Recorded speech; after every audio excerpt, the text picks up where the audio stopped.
جو بندہ ایسا لباس پہنے گا جس سے اس کا جسم نہ ڈھانکا جائے تو کل قیامت والے دن اللہ تعالیٰ اس کو گندک کا لباس پہنائیں گے، اور اس کی اتنی زیادہ بدبو ہوگی کہ اگر ساری دنیا جہان کے جتنے بھی چرند ہیں، پرند ہیں، درندے ہیں، کتے بلے، جتنی بھی مخلوقات ہیں، ساری کی ساری مردار ہو جائے اور ان سے جو بدبو آ رہی ہوگی اس سے بھی زیادہ اس لباس سے بدبو آئے گی۔ اگر گھر میں کوئی چیز لاتے ہو تو سب سے پہلے بیٹی کو دو، بیٹے کو بعد میں دو، اپنے ہاتھوں کو دھو لینا۔ فرمایا کہ اگر اپنے ہاتھوں کو نہ دھو گے، اگر کوئی نقصان ہو گیا تو ہمارے ذمہ نہیں۔ ایسی ہماری جماعتیں جاتی ہیں، کوئی محنت کرتی ہیں کچھ علاقوں کے اندر، تو ایسا سلسلہ ہے۔ الحمدللہ وہاں سے بھی اب لوگ آتے ہیں، آہستہ آہستہ محنت کرنے سے انشاءاللہ عزیز اور یہ پیغام پہنچانے سے ضرور انشاءاللہ تبدیلی آئے گی۔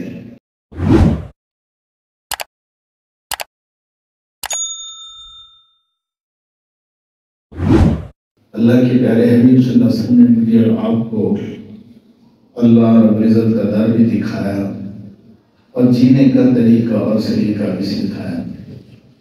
زندگی کے اندر ایک لمحہ بھی ایسا نہیں کہ جہاں حضور اکرم صلی اللہ علیہ وسلم نے مجھے اور آپ کو یار و مددگار چھوڑ دیا ہو اور ہماری رہنمائی نہ فرمائی ہو۔ حضرت مولانا سیف الرحمن صاحب کے جو اشعار تھے ان کا مفہوم یہی ہے کہ آپ سسم کے ہوتے ہوئے ہم غیروں کے در کی طرف جائیں تو کتنی بڑی بدنصیبی کی بات ہے۔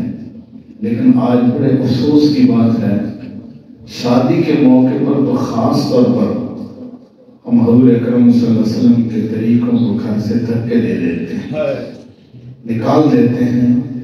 جمعرات کو اور سوموار کو ایک سنت کے اعمال جب اللہ کے نبی صلی اللہ علیہ وسلم کی بارگاہ میں پیش کیے جاتے ہوں گے تو آپ سب کو کتنی تکلیف ہوتی ہوگی کہ یہ میرا امتی اس نے میرے طریقوں کو چھوڑ دیا۔ اس لیے میں اور آپ آج سے پکی توبہ کرتے ہیں کہ ہم نے ہر کام حضور اکرم صلی اللہ علیہ وسلم کے طریقے کے مطابق کرنا ہے۔ جب شادی آتی ہے تو ہماری رسومات آپ گننا شروع کریں، ان میں سے اکثر بیشتر کا تعلق یا تو ہندوؤں کی رسومات سے ہے یا سکھوں کی رسومات سے ہے یا عیسائیوں کی۔ آج کل جدید جو لوگ ہیں وہ عیسائیوں کی رسومات کو اپنا رہے ہیں۔ بڑی بدنصیبی کی بات ہے۔ ایک جگہ میں نے بیان کیا تو ہمارے حاصل ورک کے اندر ہی وہ بعد میں مجھے بیان کے بعد ساتھی کہنے لگا کہ آپ نے جتنی باتیں بیان کی ہیں میں اس کی تصدیق کرتا ہوں، بالکل 100% ٹھیک ہے۔ پھر وہ کہنے لگا کہ میں سندھ کے اندر بڑی سطح پر بزنس کرتا ہوں، تقریباً ہندو فیملیاں مجھے اکثر اپنے شادی کے موقع پر دعوت دیتی ہیں، میں جاتا بھی ہوں۔ تو ایک رسم واقعی جو آپ نے نشاندہی کی ہے خالص ہندوؤں کی رسم،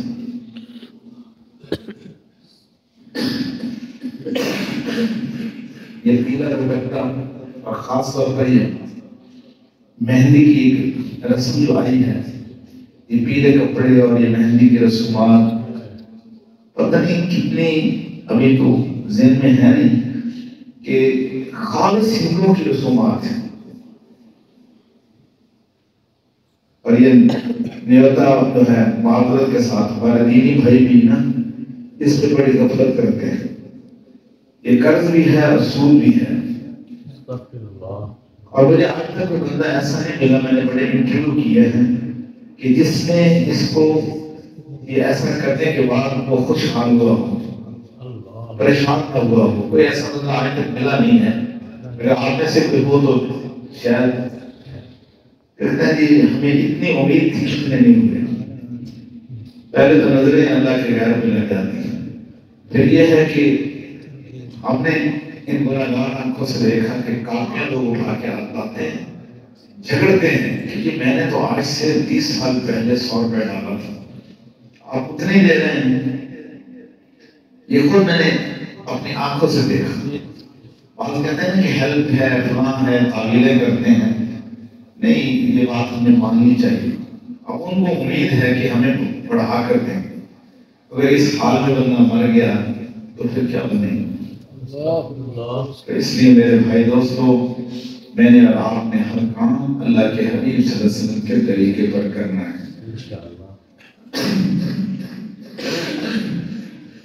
تو ہم نے شادی کے موقع پر بہت ساری چیزیں جو ہے نا غیروں کی طریقے اختیار کر لیے ہیں. نکاح کی ایک تقریب جو ہے، یہ نکاح کی تقریب کہاں منعقد ہوتی ہے؟ مسجد کے اندر. یہ عبادت کی تقریب ہے. لیکن آج ہندو جب بھی اپنے بیٹے اور بیٹی کو رشتہ ادوان میں مسلح کرتا ہے، ہم نے تو کئی باہر کے ملکوں میں بھی یہ چیز دیکھی کہ وہ جو ہے نا لے کے جاتے ہیں اپنے مندر، صرف گردوارے میں لے کے جاتے ہیں. عیسائی اپنے گرجا گھر کے اندر لے کے جاتے ہیں. یہودی اپنی عبادت گاہ سنگار کے اندر لے کے جاتے ہیں. لیکن افسوس، مانگتے پھرتے ہیں اور یار سے مٹی کے چراغ اپنے خوشی پہ پھیلا دیا سایہ. کیا ہم کہتے تھے کوئی بات نہیں، کوئی بات نہیں، بس ابھی تو یہاں سے بہت دور ہے میرے حال سے. مفتی عبدالرؤف سکھری صاحب کہاں پر کافر عالیہ فرماتے ہیں کہ ایجاب و قبول اور نکاح کا معاملہ پہلے کر لینا چاہیے. تو نکاح جو ہے نا ایک عبادت ہے. اس کے اندر اللہ نے دو شانیں رکھی ہیں، ایک سماجی معاہدہ کی اور دوسری شان عبادت کی. اور میرے بھائی دوستو، نکاح ذات خود عبادت ہے. امام اعظم ابو حنیفہ رحمۃ اللہ علیہ فرماتے ہیں کہ معاملے کی شان نکاح کے اندر مغلوب ہے اور عبادت کی شان غالب ہے. اس لیے ہمارے بڑے فرمایا کرتے تھے کہ نکاح کی تقریب میں جب بھی آئیں عبادت کی نیت سے آئیں. یہ انتہائی مبارک تقریر ہے. بلکہ حضرت شیخ الاسلام سید حسین المدنی رحمۃ اللہ علیہ نے تو یہ بات بھی فرمائی کہ یہ دعا کی قبولیت کا وقت ہوتا ہے. سبحان اللہ. کہ جب خطبہ رسولہ پڑھا جائے اور چھمارے تقسیم کیے جائیں، اور اس وقت اگر کوئی باپ اپنی بیٹی کے لیے دعا کرتا ہے کہ اللہ اس کا اچھا گھر عطا فرما دے، اچھا گزار فرما دے، تو فرمایا کہ یہ عین قبولیت کا وقت ہوتا ہے. اور ہمارے ہاں تو یہ ہے کہ نکاح کی تقریب میں ہم خطبہ نکاح پر بھی توجہ نہیں دیتے. حضرات علماء کرام یہاں تشریف فرمایا ہمارے سروں کے بعد، ان سے پوچھ لیجیے کہ جس طرح جمعہ کے خطبے میں ہم بالکل خاموشی کے ساتھ بیٹھتے ہیں اور سنتے ہیں، لیکن اسی طرح نکاح کا خطبہ بھی سننا اسی طرح خاموشی کے ساتھ سنت ہے، ضروری ہے. لیکن نکاح کے موقع پر ایک ہنگامہ برپا ہوتا ہے. لیکن الحمدللہ اب ایک بڑی تبدیلی آ رہی ہے. ہمارے حاصل میں تو ماشاءاللہ ایک تسلسل کے ساتھ رواج چلا ہے، اور ایسے ایسے خیالوں کا میں مسجد میں بیٹھا ہوں جو مسجد کے اندر ہیجڑے نچواتے تھے. ان کے نکاح الحمدللہ میں ایک ہی وقت میں مسجدوں کے اندر کئی، اب تو میں ان کو کہا کہ آپ دارالعلوم میں لے آیا کریں، وہاں ہماری خانقاہ میں. تو اب تو اکثر لوگ ایسا کرتے ہیں کہ وہاں لے آتے ہیں دریائی علاقوں سے. اردو تو رسومات ایسی ایسی ہیں کہ آپ سوچ بھی نہیں سکتے. یہ میں ایسے بات نہیں کر رہا. ربیع الاول کے موقع پر وہ ہیجڑے مسجد کے اندر نچوانا اس کو گناہ نہیں سمجھتے. اور ان علاقوں کے اندر ایسی عجیب و غریب رسومات ہیں کہ بندے کے تصور میں نہیں ہے.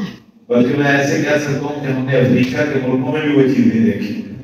دریائی پٹی کے اندر ہمارے جو ہے یہ چیزیں ہیں کہ کپڑے اتار کر نہانا، مردوں اور عورتوں کا کوئی بیچارے سمجھتے نہیں کچھ ہوگی.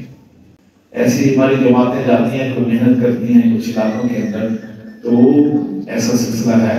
الحمدللہ وہاں سے بھی اب لوگ آتے ہیں. آہستہ آہستہ محنت کرنے سے انشاءاللہ عزیز اور یہ پیغام پہنچانے سے ضرور انشاءاللہ تبدیلی آئے گی.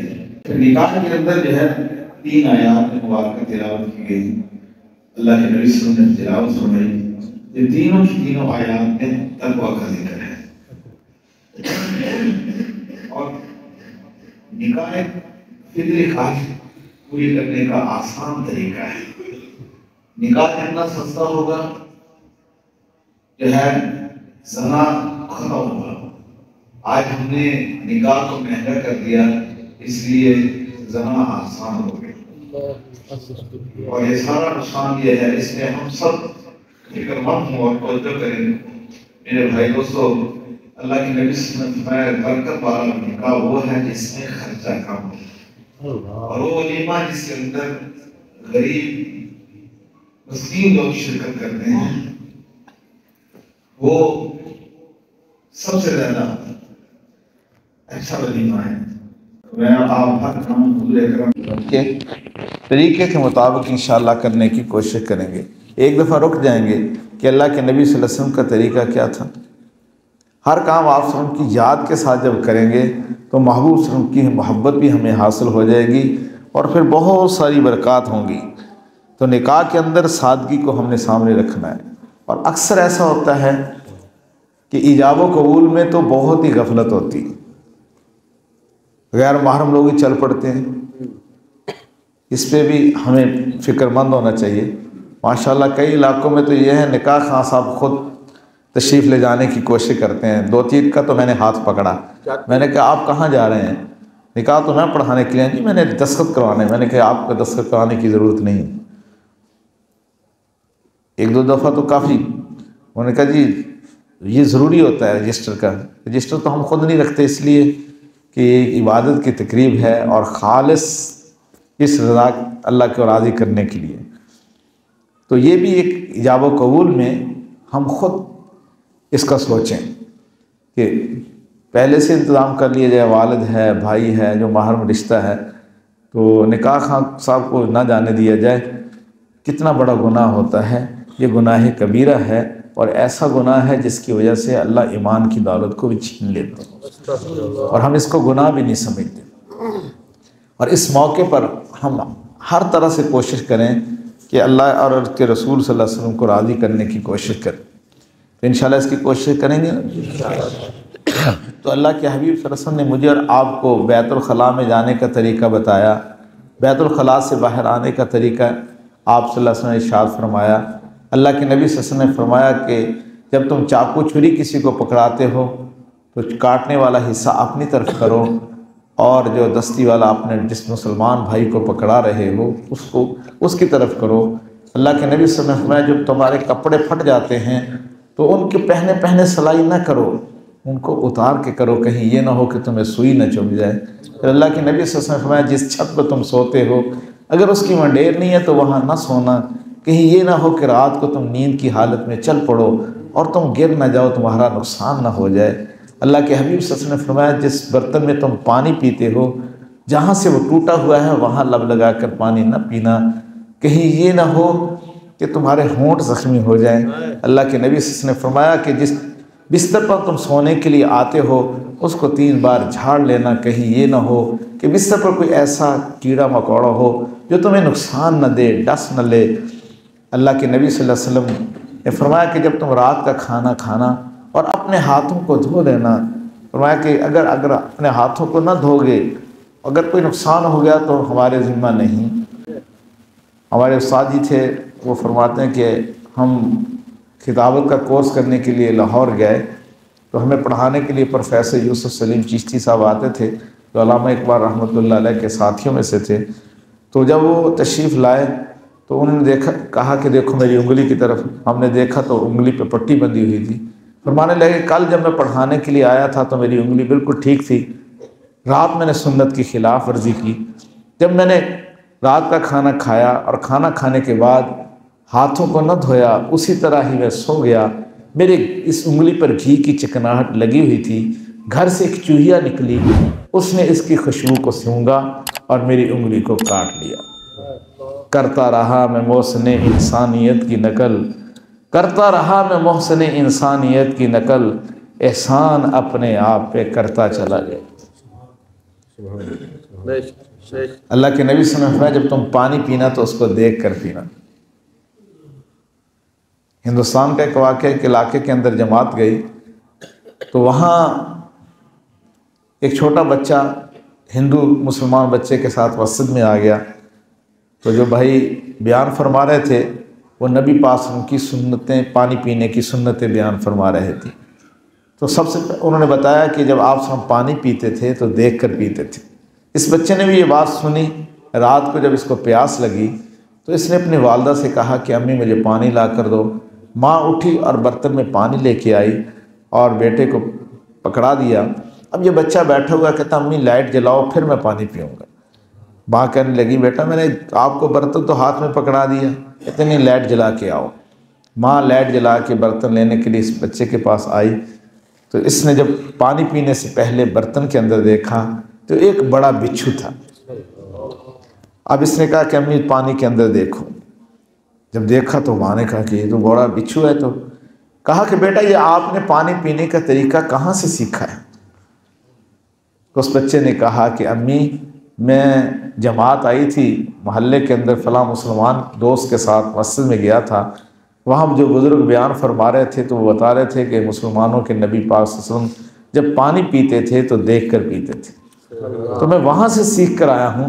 اب ماں کہنے لگی بیٹا جس نبی پاک صلی اللہ علیہ وسلم کے طریقے، ایک طریقے پر عمل کرنے سے ہم اتنے بڑے نقصان سے بچ گئے ہیں، تو اگر پورے دین کو اختیار کریں گے تو پھر کتنے نقصانات سے بچ جائیں گے، تو کل صبح جا کے سارے گھر والے مسلمان ہو جائیں گے۔ میرے بھائی دوستو، اللہ کے حبیب صلی اللہ علیہ وسلم جو اتنی چھوٹی چھوٹی باتیں ارشاد فرما رہے ہیں، جو آج میری ماں بھی نہیں بتاتی، میرا باپ بھی نہیں بتاتا، اللہ کی قسم ایسی محبت تو میری ماں بھی نہیں کرتی، میرا باپ بھی نہیں کرتا، تو کیا خیال ہے بقول حضرت حکیم الامت حضرت اقدس حضرت تھانوی رحمۃ اللہ علیہ 70% دین جو ہے نا وہ ہمارا معاملات، معاشرت، حقوق العباد سے تعلق رکھتا ہے، اور نکاح کے اندر اگر آپ جائیں ساری گہرائی 70% دین تو ہمارا اس میں بنتا ہے۔ کیا 70% دین کے بارے میں کوئی نہیں بتایا؟ جب بھی شادی کا موقع آتا ہے تو سارے ہندوؤں کی رسومات، یہ گانا باندھنا کہاں سے آیا ہے؟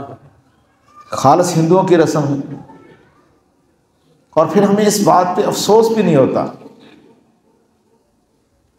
یہ کلائی میں گانا باندھنا اور یہ مہندی والی رسم تو جو ہے نا، اس کی بھی پوری آپ تحقیق کریں، یہ خالص ہندوؤں کی رسم ہے، اور ساری قباحتیں اس سے جتنی پھیل رہی ہیں میرا خیال ہے اس سے پہلے اور نہیں تھی۔ اور بقول حضرت اقدس حضرت تھانوی رحمۃ اللہ علیہ ہماری منگنی قیامت صغریٰ اور ہماری شادی قیامت کبریٰ۔ تو اس لیے جو اللہ کے حبیب صلی اللہ علیہ وسلم اتنی چھوٹی چھوٹی باتیں ارشاد فرما رہے ہیں، تو کیا خیال ہے؟ باقی جو ہے شادی کے بارے میں کوئی نہیں آپ نے فرمایا، حالانکہ کچھ اعمال ایسے ہیں جن سے بڑی برکات ہوتی ہے، تو وہ ہم اختیار کرنے کی کوشش کریں۔ ولیمہ تھوڑا کر لیں، مختصر کر لیں، یہ ہوٹل والا بل ضرور لینا ہے۔ ہمارے حضرت شاہ صاحب رحمۃ اللہ علیہ فرمایا کرتے تھے بھی یہ ہوٹل ہے یا ولیمہ ہے، بل تو وہاں ادا کرنا پڑتا ہے نا۔ میری باتیں تو شاید آپ کو عجیب سی لگیں گی، محسوس نہ کرنا، ہم نے تو محبوب صلی اللہ علیہ وسلم کے طریقوں کو اپنانا ہے، تو اس لیے اور بہت ساری ایسی چیزیں ہیں اس سے بھی بچنے کی کوشش کریں۔ ہاں بچی جب گھر چلی جائے تو اللہ کے نبی صلی اللہ علیہ وسلم نے سیدہ فاطمہ رضی اللہ تعالیٰ عنہ کے اور سیدنا علی مطلع رضی اللہ تعالیٰ عنہ کے پانی آپ نے منگوایا، اور پانی منگوانے کے بعد حضور صلی اللہ علیہ وسلم نے اس پہ معوذتین پڑھی۔ پڑھنے کے بعد آپ نے سیدنا علی مطلع رضی اللہ تعالیٰ عنہ کے سامنے سے چھینٹے مارے اور حضرت فاطمہ رضی اللہ تعالیٰ عنہ کے پیچھے، تو یہ اس سے بھی برکات ہوتی ہے، اور جتنا اللہ کے حکموں پہ ہم عمل کریں گے اتنی ہی اللہ تعالیٰ کی خاص رحمت ہوگی۔ گناہوں کو چھوڑنا سب سے بڑی عبادت ہے، اور حدیث مبارکہ کے اندر آتا ہے اللہ کے نبی صلی اللہ علیہ وسلم نے فرمایا کہ جو بندہ ایسا لباس پہنے گا جس سے اس کا جسم نہ ڈھانکا جائے تو کل قیامت والے دن اللہ تعالیٰ اس کو گندک کا لباس پہنائیں گے، اور اس کی اتنی زیادہ بدبو ہوگی کہ اگر ساری دنیا جہان کے جتنے بھی چرند ہیں، پرند ہیں، درندے ہیں، کتے بلے، جتنی بھی مخلوقات ہیں ساری کی ساری مردار ہو جائے اور ان سے جو بدبو آ رہی ہوگی اس سے بھی زیادہ اس لباس سے بدبو آئے گی۔ اب آپ اندازہ لگائیں کہ گلی کی ایک نکڑ پر کتا مرا ہوا ہو تو کیا خیال ہے ہم وہاں سے ہمارا گزرنا مشکل ہوتا ہے۔ تو یہ لباس ان لوگوں کو پہنایا جائے گا، چاہے مرد ہوں چاہے عورتیں ہوں، اور شادی کے موقع پر ہم اس کو اپنا حق سمجھتے ہیں۔ اور یاد رکھنا انسان کی سیرت ہمیشہ تلخیوں سے بنا کرتی ہے۔ علامہ ڈاکٹر خالد محمود صاحب رحمۃ اللہ علیہ مجھے یاد ہے ہمیں فرمایا کرتے تھے کہ انسان کی بندے کی جو سیرت ہے وہ تلخیوں سے بنا کرتی ہے۔ ہمارے حضرت فرمایا کرتے ہیں خوشیاں سلاتی ہیں اور غم جگاتے ہیں، اور جو خوشی میں اللہ کو یاد رکھتا ہے نا، اللہ کے دین کو یاد رکھتا ہے، اللہ پھر اس کو پریشانیوں میں نہیں بھلایا کرتے۔ یہ حدیث مبارکہ کا مفہوم ہے۔ تو ہم اس لیے اس بات کی کوشش کریں اور اپنی ناموس کی حفاظت کرنے کی کوشش کریں۔ دیکھو نکاح کا جو اصل مقصد ہے وہ اپنی عفت اور عصمت کی حفاظت ہے۔ اس لیے جو نکاح فرض جو ہوتا ہے تو وہ کس صورت میں؟ اپنے عفت اور عصمت کی حفاظت کے لیے۔ خیر یہ تو مفتیان کرام کے مسائل ہیں، تو اگر اس کے بعد بھی اگر نظر کی حفاظت نہ ہو تو کتنی بڑی بد نصیبی کی بات ہے۔ اور خاص طور پر میں اپنی بچیوں سے کہوں گا، بیٹیوں سے کہوں گا، اپنی بہنوں سے کہوں گا، یہ بات یاد رکھنا کہ بیٹی پر دھبا جو ہوتا ہے نا وہ پوری قوم پر ہوتا ہے، پورے خاندان پر ہوتا ہے، پورے گھرانے پر ہوتا ہے۔ ایک بچی کی جو ہے نا غلطی پورے خاندان کی عزت کو خاک میں ملا دیتی ہے، اور یہ سبق کبھی بھولنا نہیں۔ اس لیے ہمارے بڑے جب بھی نکاح کا موقع ہوتا تھا تو 2 نصیحتیں فرماتے تھے۔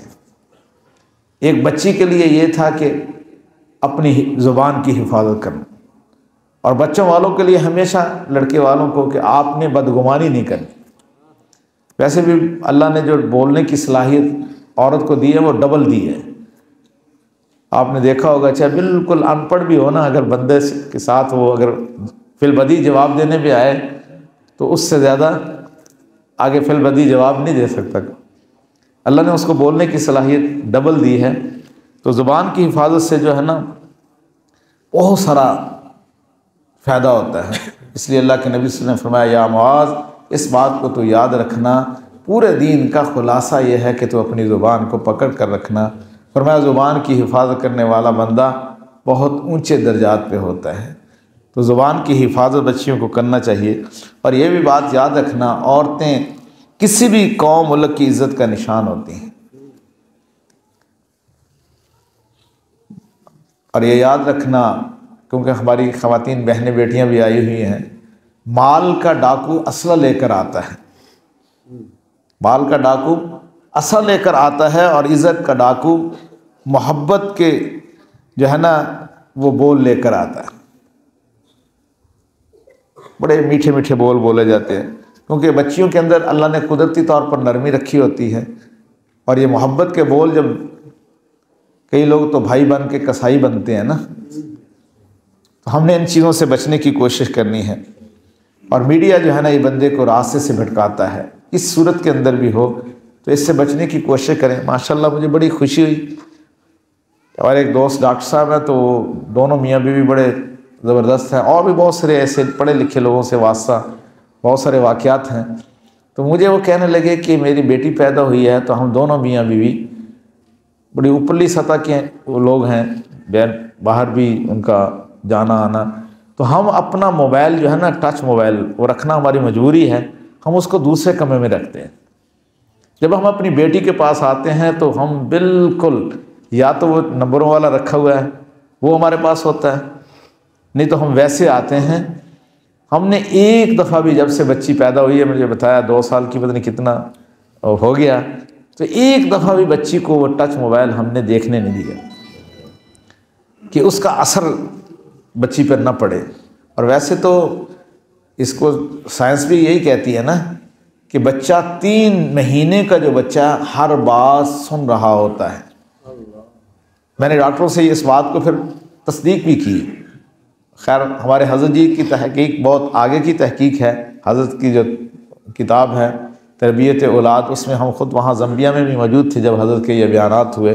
حضرت نے فرمایا کہ میں نے دنیا بھر کی بڑی بڑی لائبریریاں ساری چھانٹی ہیں، بالآخر نچوڑ کیا تھا کہ حضور اکرم صلی اللہ علیہ وسلم کی احادیث مبارکہ کو انہوں نے لیا، چاہے وہ یورپ کے لوگ ہوں، امریکہ افریقہ کے لوگ ہوں، انہوں نے وہاں سے وہ چیزیں لی ہیں، لیکن ہم نے یہ چیزیں چھوڑ دی ہیں۔ تو اس لیے میڈیا جو ہے نا بندے کو راستے سے بھٹکاتا ہے، تو ضرورت کی حد تک ہم اس کو استعمال میں لائیں، بطور مشغلہ اس سے بچنے کی کوشش کریں۔ تو کیونکہ عزت وہ چیز ہے جو ضائع ہونے کے بعد پھر نہیں ملا کرتی۔ ہم آج بھی یہ موقع ہے کہ اس بات کی کوشش کریں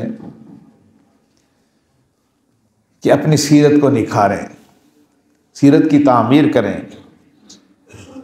مال نے کہا کہ میں بھی چلا جاؤں گا تو میں بازار سے مل جاتا ہوں، اور علم نے کہا کہ اگر میں جدا ہو جاؤں تو مدارس میں علماء سے مل جاتا ہوں۔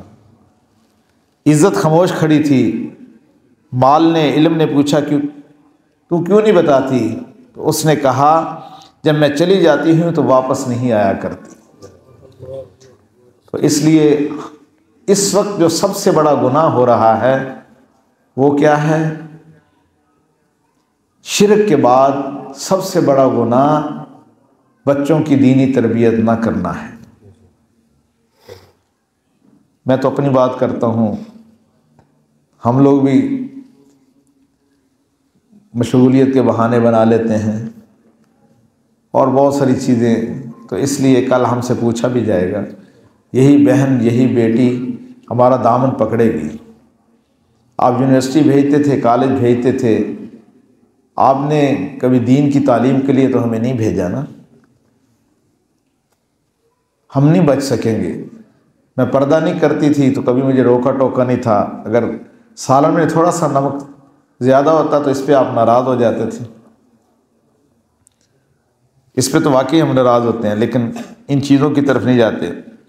تو اس لیے بچیوں کو یہ چاہیے کہ ماں سے زیادہ بچی کی دوست اور کوئی نہیں ہو سکتی۔ بچی کو ہمیشہ اپنا دوست کس کو بنانا ہے؟ ماں کو بنانا ہے۔ ویسے موضوع تو میں آج اور سوچ کے آیا تھا رجب کے حوالے سے، تو بس یہ نکاح کی تقریب کی برکت سے یا حضرت کے اشعار پڑھنے سے پھر وہ اور زیادہ بدل گیا۔ تو یہ بھی اللہ کی طرف سے ہوتا ہے نا۔ تو ماں بچی کی سب سے بڑی دوست کون ہے؟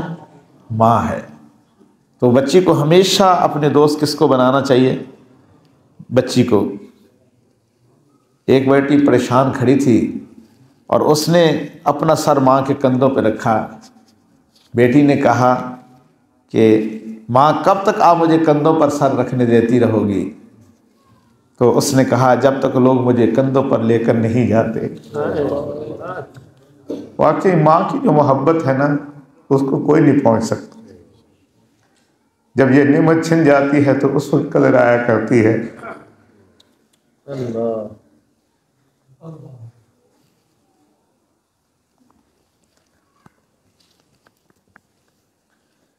اور خاص طور پر ہماری پرانی خواتین جو تھی نا وہ تو تربیت کی حد کر دیتی تھی۔ آج کی جدید وہ تو غافل ہے، چھوٹی چھوٹی باتیں بتانا، چھوٹی چھوٹی۔ میری والدہ صاحبہ فوت ہوئی تو بہت ساری ایسی باتیں ہیں۔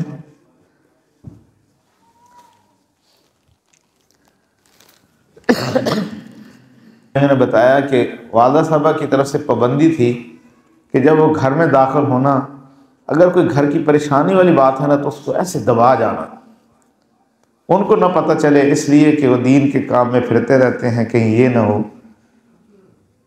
کہ وہ پریشان ہو جائے۔ اور آج کل تو کیا ہے، گھر کی خواتین بیویاں تو ماشاءاللہ بعض دفعہ کہتی ہیں جان بوجھ کے ایسے موضوع کو چھیڑتی ہیں۔ کہنے کو یہ چھوٹی سی بات ہے لیکن بہت بڑی بات ہے۔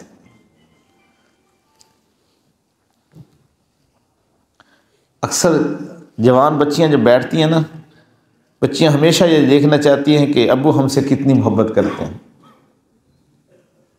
بچیاں دیکھنا چاہتی ہیں، ماں باپ کو بھی چاہیے۔ اگر اس تعلق کو دیکھنا ہو تو آئیے حضور اکرم صلی اللہ علیہ وسلم کے در پر۔ آپ صلی اللہ علیہ وسلم جب سیدہ فاطمہ رضی اللہ تعالی عنہ آتی تھی تو اٹھ کر سلام فرماتے تھے۔ اللہ کے نبی صلی اللہ علیہ وسلم سیدہ فاطمہ کی پیشانی پر بوسہ دیتے تھے۔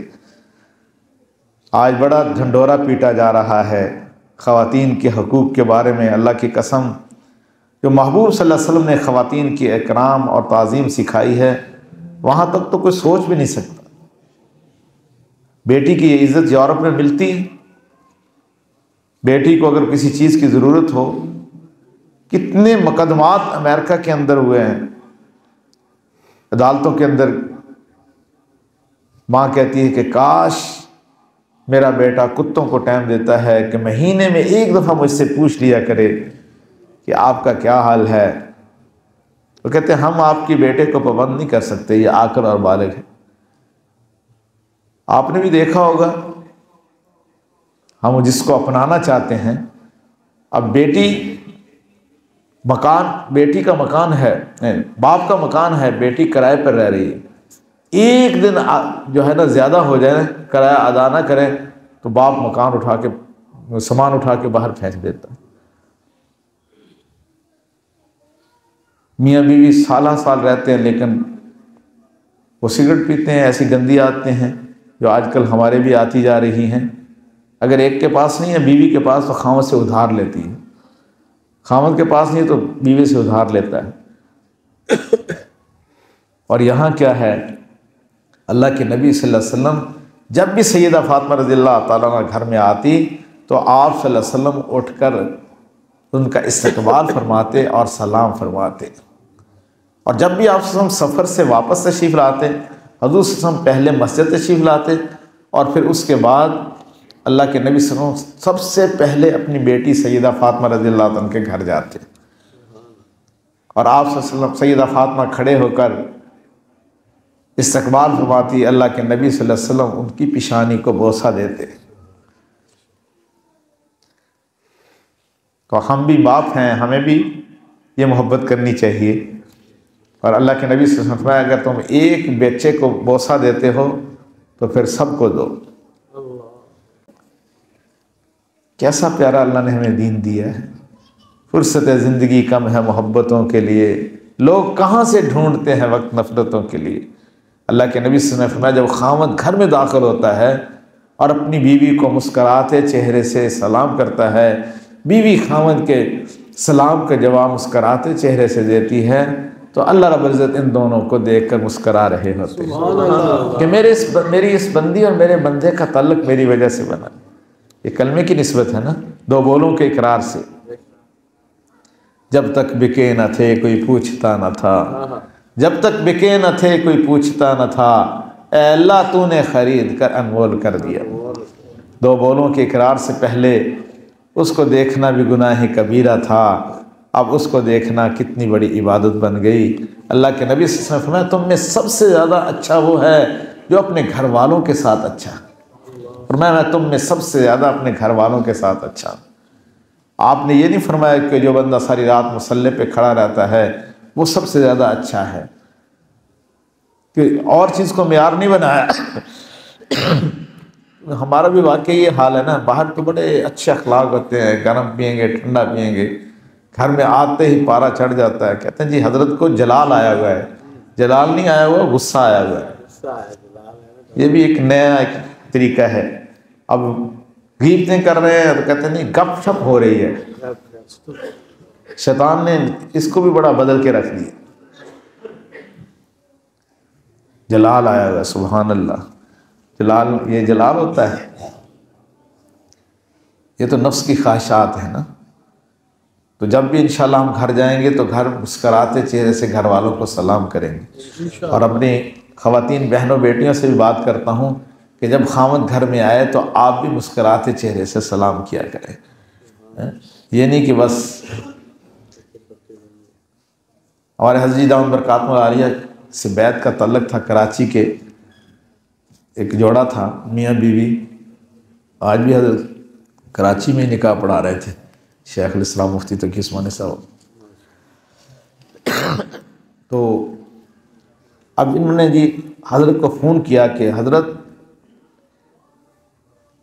ہم دونوں میاں بیوی اکٹھے نہیں رہ سکتے، ہم تو جدائی چاہتے ہیں، آپ سے اس لیے بات عرض کر دی ہے کہ آپ کے ساتھ ہمارا بیعت کا تعلق ہے، تو چلو آپ کے علم میں لائیں کہ دونوں ہم بیعت آپ سے ہیں، تو ہمارا نبھا نہیں ہو سکتا. حضرت نے کہا کہ نہیں اچھی بات نہیں ہے. کہتے نہیں حضرت ہم تو ایک دوسرے کا منہ دیکھنے کے لیے بھی تیار نہیں ہیں ایک لمحے کے لیے. حضرت نے فرمایا کہ ایسا کرو کہ آپ کراچی سے جھنگ میرے پاس آؤ ایک دفعہ. جب وہ آئے تو حضرت نے اس نوجوان سے کہا کہ آپ گھر میں کیسے آپ کا آنا ہوتا ہے؟ اس نے کہا حضرت کاروباری طور پر آج کل فلاں نقصان ہو رہا ہے، فلاں نقصان ہو رہا ہے، بس گھر میں جاتا ہوں تو پریشان سا ہی ہوتا ہوں، تو بس ایسے ہی داخل ہو جاتا ہوں. حضرت نے فرمایا کہ اچھا آج کے بعد آپ ایسا کریں، بس 15 دن آپ یہ عمل کریں گے کہ جب بھی گھر میں آئیں گے تو مسکراتے چہرے سے گھر والوں کو سلام کریں. اب اس کی بیوی سے الگ سے بات کی حضرت نے کہ بیٹی جب آپ کا خاوند آتا ہے تو آپ کیا کرتی ہو؟ اس نے کہا کہ حضرت اپنے کاموں میں مصروف ہوتی ہوں. فرمایا کہ نہیں، آپ 15 دن جو ہے نا اس طرح کریں گے کہ جب آپ کا خاوند آئے گا آپ نے اٹھ کے کھڑے ہو کے سب کاموں کو چھوڑ کے مسکراتے چہرے سے اپنے خاوند کے سلام کا جواب دینا ہے. آپ 15 دن ایسا کر لیں، پھر اس کے بعد بے شک جو فیصلہ مرضی کر لینا. انہوں نے کہا حضرت یہ تو مسئلہ کوئی نہیں.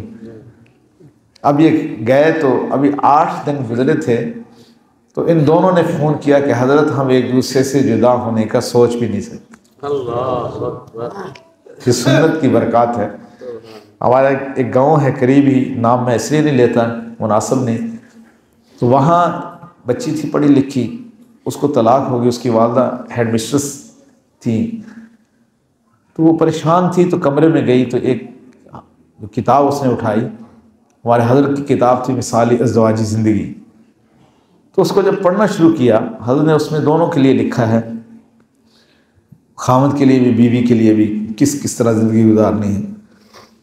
تو اس نے جب دیکھا تو وہ ہیڈ مسٹر صاحبہ اپنی بیٹی کے پاس آئی، کہنے لگی کہ بیٹی یہ کتاب کہاں سے آئی ہے؟ اس نے کہا امی جب نکاح میرا ہوا تھا تو فلاں میری سہیلی نے دی تھی. تو کہا کہ اچھا تو آپ نے اس کتاب کو پڑھا؟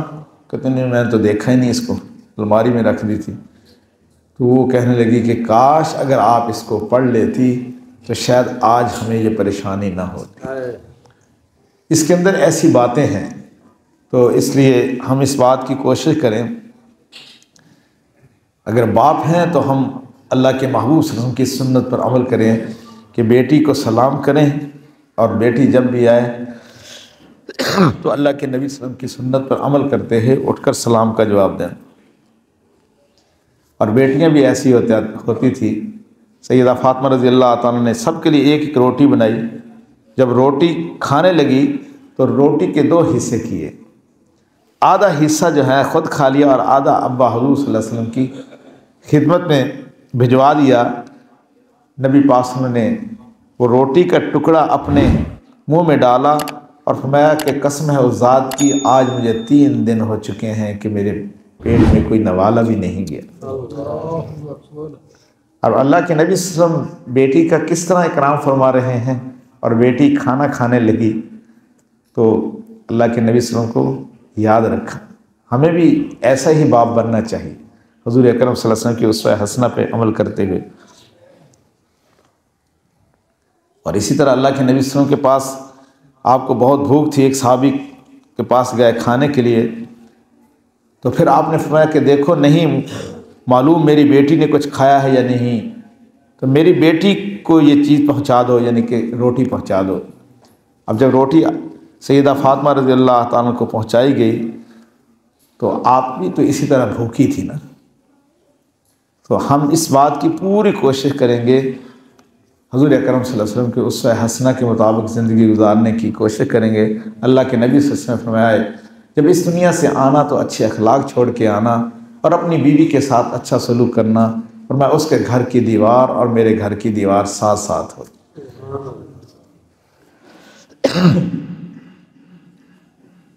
انشاءاللہ اس کی کوشش کریں گے نا تو ہر کام کافی ٹائم ہو گیا، کتنے بجے؟ 7:30۔ تو یہ نکاح کی مبارک تقریب ہے، اللہ مجھے اور آپ کو حضور اکرم صلی اللہ علیہ وسلم کے اسوہ حسنہ پر عمل کرنے کی توفیق عطا فرما دے، اور ہر کام میں ہم دیکھیں گے جب رشتہ داروں کو منا کے شادی میں لاتے ہیں، راضی کر کے لاتے ہیں، کہ بلکہ کام کرنے والوں کو بھی راضی کرتے ہیں، لیکن اللہ کے نبی صلی اللہ علیہ وسلم کے طریقوں کو گھر سے باہر نکال کر حضور اکرم صلی اللہ علیہ وسلم کو ناراض کر بیٹھتے ہیں، تو میرے بھائی دوستو یہ بڑی بد نصیبی کی بات ہے۔ تو ہم حضور اکرم صلی اللہ علیہ وسلم کے طریقوں کو سینے سے لگائیں گے، تاکہ گنبد خضرا میں حضرت لدھیانوی شہید رحمۃ اللہ علیہ نے جو احادیث مبارکہ کا مجموعہ جمع فرمایا ہے، اس میں غالباً یہ حدیث مبارکہ لکھی ہے کہ سوموار کو اور جمعرات کو اس امت کے اعمال اللہ کے نبی صلی اللہ علیہ وسلم کو پیش کیے جاتے ہیں، اور ہمارے حضرت مولانا ظفر احمد قاسم صاحب رحمۃ اللہ علیہ اکثر یہ باتیں فرمایا کرتے تھے، ان کی زبان سے، بڑی محقق عالم تھے، جامعہ خالد بن ولید کے بانی، کہ یوں ہی بندہ کوئی سنت پہ عمل کرتا ہے تو فرشتے اللہ کے نبی صلی اللہ علیہ وسلم کو بتاتے ہیں کہ یا رسول اللہ صلی اللہ علیہ وسلم یہ آپ کا فلاں امتی ہے، آج اس نے مسجد میں نکاح کی تقریب منعقد کی ہے، آپ کی سنت متروک سنت کو سینے سے لگایا ہے، اللہ کے نبی صلی اللہ علیہ وسلم کتنے خوش ہوتے ہوں گے۔ اور جب آپ سن کے طریقوں کو چھوڑا جاتا ہے تو محبوب صلی اللہ علیہ وسلم کو بتایا جاتا ہے کہ اللہ کے نبی صلی اللہ علیہ وسلم آپ کا فلاں امتی جو ہے اس نے آپ کے طریقوں کو چھوڑ دیا، گھر سے نکال دیا۔ اور بعض دفعہ کہتے ہیں یہ سنت ہی تو ہے، ایسا لفظ بھی بولتے ہیں نا، یہ سنت ہی تو ہے۔ سنت کو معمولی جاننا یہ بھی بڑی بد نصیبی کی بات ہے۔ میں نے اور آپ نے مل کے کلمہ پڑھا ہے لا الہ الا اللہ محمد رسول اللہ، اس کلمے کے دو جز ہے، پہلا جز ہے لا الہ الا اللہ، اس میں ہم اس بات کا اقرار اور اعتراف کر رہے ہیں کہ اے اللہ ہم آپ کے سوا کسی کی عبادت نہیں کریں گے، اور محمد الرسول اللہ، اس میں ہم اس بات کا اقرار کر رہے ہیں کہ اے اللہ ہم آپ کے محبوب صلی اللہ علیہ وسلم کے سوا کسی کی تابعداری نہیں کریں گے۔ تو میں نے اور آپ نے جو بولوں کا اقرار کیا ہے، میری اور آپ کی بہن بیٹی دو بولوں کا اقرار کرتی ہے، ساری زندگی خاوند کے در پر اور گھر پہ گزار دیتی ہے۔ میں نے اور آپ نے دو بولوں کا جو اقرار کیا ہے لا الہ الا اللہ محمد رسول اللہ، ہم اس کی کتنی لاج رکھتے ہیں۔ ہم اتنی لاج رکھیں کہ جب اس دنیا سے جائیں تو آخری وقت ہو تو سر کے بالوں سے لے کر پاؤں کے ناخنوں تک، ظاہر کو بھی باطن کو بھی سنت نبی صلی اللہ علیہ وسلم سے مزین کرنے کی کوشش کریں، اور اللہ رب العزت کے حضور جب ہم حاضر ہوں، فرشتے ہمارے اعضاء کو ٹٹولیں، سنت نبی صلی اللہ علیہ وسلم کی خوشبو پائیں، اور ہم بھی جب اللہ کے رب العزت کی بارگاہ میں حاضر ہوں تو بڑے مان سے کہہ سکیں یا رب تیرے محبوب کی شباہت لے کے آیا ہوں، حقیقت اس کو تو کر دے میں صورت لے کے آیا ہوں۔ اللہ مجھے اور آپ کو عمل کرنے کی توفیق عطا فرما۔